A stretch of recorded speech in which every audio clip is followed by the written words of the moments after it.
Baitxitxu, ederra ikusten da maule hemendik, Bai, zinez, ni heben sortuan hiz eta maite dut. Ene haur denboan ikusten duzun bezala, maule lantegiz betea zen. Izan zen 2000 baino langile gehiago espartingoan. Zu euskaltzaina zara, zein dira zubereraren ezaugarririk nagusienak? Fonetika, biztan da, edo fonologia, deitzen duguna, leksikoa, ere.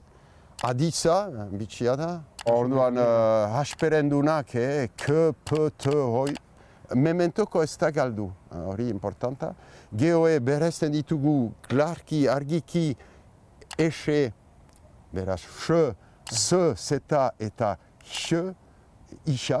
Azentuak ere badu bere eragina, adibidez desberdintzen ditugu, bi hitzoiek, kuñata eta kuñata. Adin kuñata da, frantsez erandezagun beau-frère, gizona, eta kuñata, belle-sœur. Alokutibotasun famatu hori beharrezkoa da.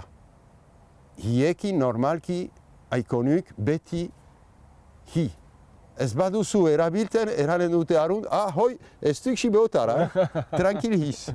Eta hitzei dagokienez, zubererazko horrela hitz berezi batzuk? Adibidez, abo da gehiago, neskeneguna edo neskaneguna plurala edo singurara larrumbata, prefosta guk baliatzen dugu, odoan zuk ez dakit behar bada noski edo manesean biztanda edo, eta geho batuan ere sartu direnak euskara batuan, adibide bat zinegotzi.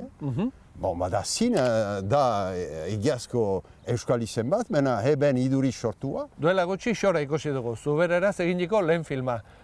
Zer garrantzi dute horrelako ekimenek? Nik hasteko eranen nuke biziki maitatu dudala. Lan eder bat, biziki ongi egina. Orduan amateurak ziren omen, mena lan eder bat egin dutela. Eta gero ze kariko duen zubererari, ez dakit, urras bat eraiteko zuberera sartzen aldela ere oaiko munduan, mena hori bagenakien aspaldidanik. Batuari esker ere, biztanda, baina zubererak dena eraiten aldu nahi badu.